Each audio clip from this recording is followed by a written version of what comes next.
Tervetuloa Retropoikien pariin. Tänään me vietämme varsin suklaista, vaan ei liian makeaa päivää meidän parissa. Meillä on ollut aikaisemmin koejossa Volvo V70 Mark 1. Vuonna 2000 esiteltiin Volvo V70 Mark 2. Mennään suoraan asiaan. Tänään meillä on koejossa sellainen V70 T5 AVD, eli Audi-pojille tuttavallisemmin Quattro sinne korjausoppaiden parin ja Pemari-pojille sinne vikavalojen loisteeseen. Tästä Volvosta ei sellaisia löydy, mutta neliveto tästä kyllä löytyy. Ja tämä on kenties ainoa laatuaan maailmassa.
Ja kuten Godzilla-elokuvan julisteessa aikoinaan sanottiin, koolla on väliä. Täällä konepelin alla hyrisee 5-sylinterinen 2,3-litrainen bensiinimoottori, joka alun perin tuotti 250 hevosvoimaa ja 184 kilowattia, noin suurin piirtein muistaakseni. Nykyisin tämä auto tuottaa 350 hevosvoimaa, 260 kilowattia ja 500 newtonmetriä vääntöä, pelkkää raakaa voimaa. Auton konepeitto tiputetaan noin 15 senttimetrin korkeudesta.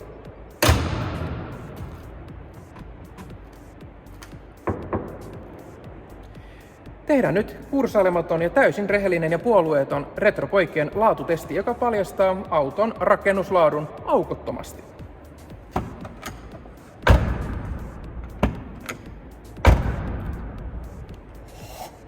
Kuin pankkiholvi. Ja tehdään nyt maailman ainoa ja ehdottomasti luotettava Retropoikien tilatesti, joka selvittää puolueettomasti auton takapoksin tilavuuden. Ja koska me retropojat emme ole sivistymättömiä barbaareja, jotka vain kopistelevat kenkiään kun astuvat auton, kun me menemme Volvoon, niin kengät otetaan kokonaan pois. Ja pitääkö mun sanoa enää yhtään mitään muuta? Kattokaa tätä tilan määrää. Ja täällä on tämmönen vähän ehkä flimsy tää kuormaverkko.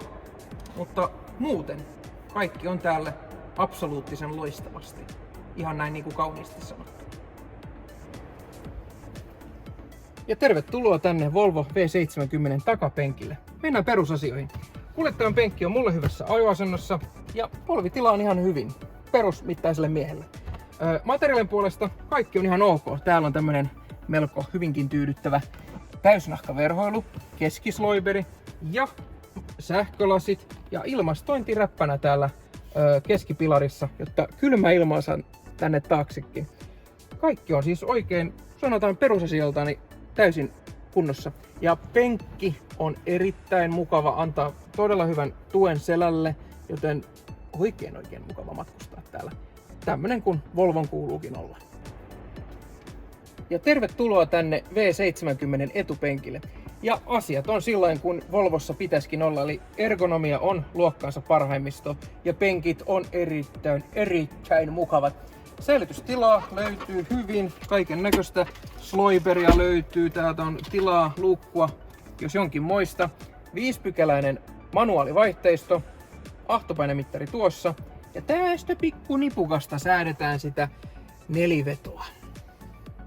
Ja täällä on kattoluukku ja materiaalin puolesta sama kuin takanakin, eli melko hyvät laadukkaat materiaalit. Ratti tietysti hyvä, just tämmönen aika passelin kokoinen. Pioneerisoitin muuten tossa, ilmastointi, kaikki on siis kunnossa. Mutta eihän teitä tällaiset asiat varsinaisesti kiinnosta, vaan teitä kiinnostaa se ajettavuus, äänet ja muut, joten laitetaan virrat päälle ja auto käyntiin ja aloitetaan tämä osio.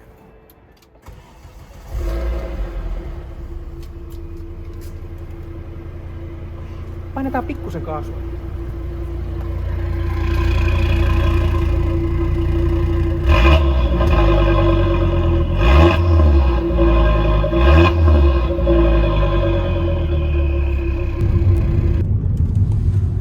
Ja nyt sitten näitä ensitunnelmia tästä Volvo V70 T5 ajettavuudesta ja muista ominaisuuksista. Mittari lukemaan tällä hetkellä 440 kilometriä ja ei oikein huomaa mistään sitä. Pikkusen ehkä tää sisusta antaa jo vähän ilmi joitain asioita, mutta kuitenkin. Tossa menee just nyt S80, johon tämä V70kin perustuu.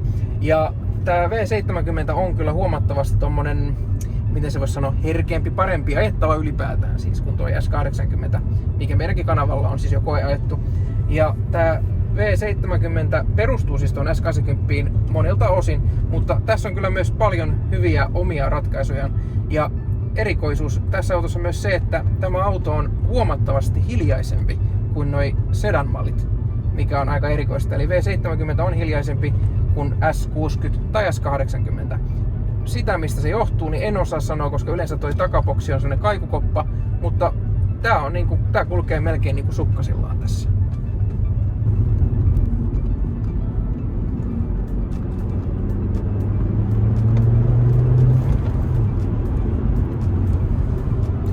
Ja tämä V70 luonnollisesti El Naturamente kiihtyy ja lähtee kuin niin sanotusti nappihousuista. Erona tähän meidän kanavalla aikaisemmin koettuun BMW 500-sarjan tähän M-malliin, niin tässä V70 on tällaista, voidaan sanoa, hienostumatonta raakaa voimaa. Ja käydään hieman läpi tätä V70 historiaa. Eli siis tämä V70 Mark II esiteltiin vuonna 2000 ja tätä valmistettiin vuoteen 2007 asti.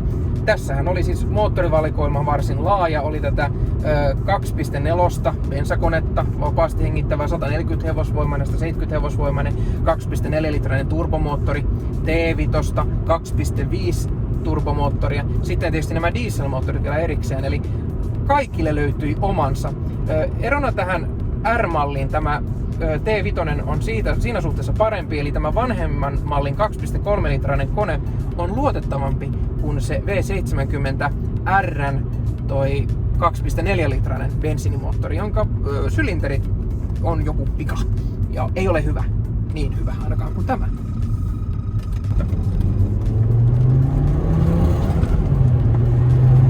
Sutii ja mulla on siis DSTC päällä, elikkä tuolla luistonesto tuppaa ottamaan hieman kiinni tänne, mutta kyllä tuo sutii vielä 100 vauhdissakin, eli tämä auto kyllä liikkuu erittäin kivan tuntuisesti.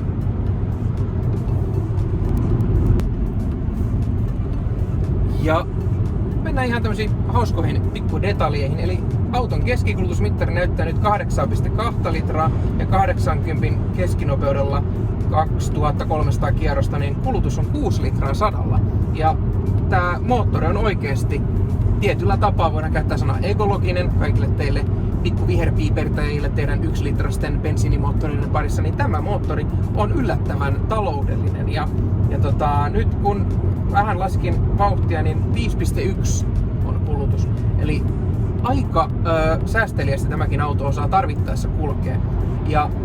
Mutta sehän johtuu tästä maantiestä, mitä varten tämä auto on tehtykin. Mutta mennään vaan lujaa.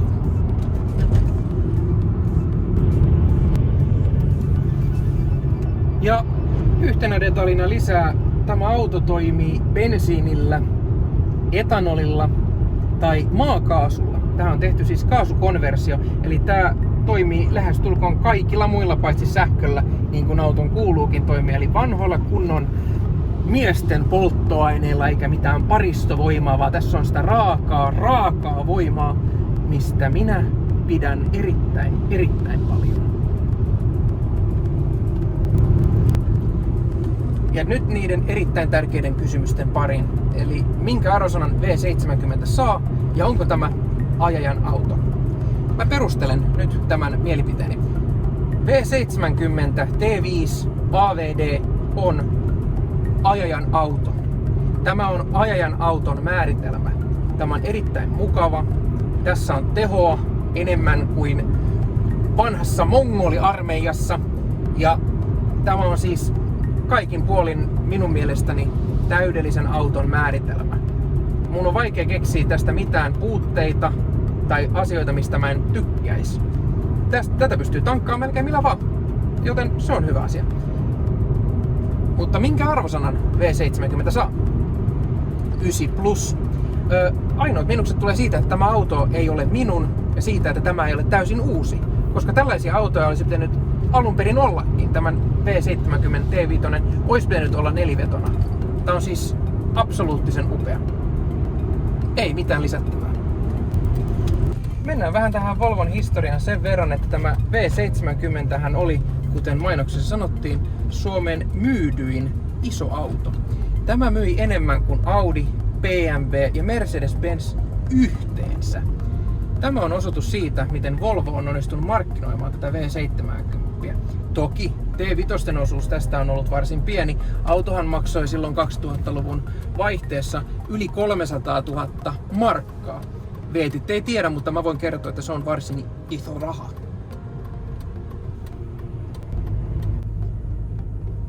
Ja muutama sananen tästä rakennetusta nelivedosta. Varsin hienostunut se on, eli on itse pystyy tuosta sähköllä säätämään 0-50% jakaumaa miten haluaa. Ja useammasta autosta on otettu sitten tähän näitä osia. Melkoinen lupaviidakko täytyy ylittää luonnollisesti Suomessa kun ollaan, mutta kaikki on täysin mahdollista. Ja tämä auto on rakennettu täysin suomalaisin voimin Suomessa, tarkemmin ottaen eletäänkö nyt sitten Kullaan seutua. Eli täältä eräs tämmönen Volvo-harrastaja on tämän auton rakentanut ja tämä on kyllä todellakin homage tälle Volvon upealle historialle ja on todellakin osoitus äärettömästä Volvo-rakkaudesta ja tämä lämmittää kyllä minunkin sydäntä varsin suuresti tällainen omistautuminen. Ja tosiaan haluan kiittää katsojia ja myöskin auton lainannutta Jonia tästä suuresta kunniasta, että olen saanut ajaa tällaista ainutlaatuista, upeaa Volvoa ja kanavamme tähän mennessä parasta autoa. Ja minusta tuntuu, että teemme jotain historiallista tänään.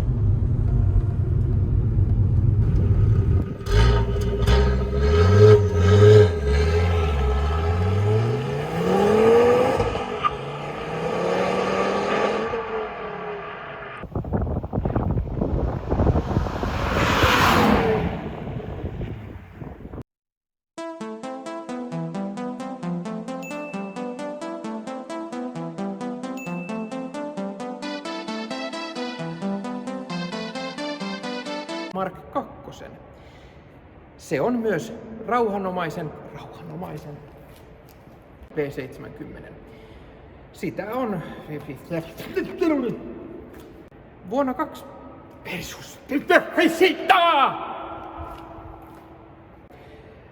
tehtiin myös mielenterveysosasto meikäläiselle. Ja tervetuloa tänne tänne. Kaikki on erittäin hyvin, kuten Volvossa kuuluukin olla, eli ergonomia on... Mitä vittua tapahtuu? Mä en tiedä. Eli onko tämä ajajan auto ja minkä arvo... Kursailematon laatutesti, joka paljastaa auton rakennuslaadun melko luotettavalla. Laatutesti, hyvin kursailematon, joka paljastaa kaikki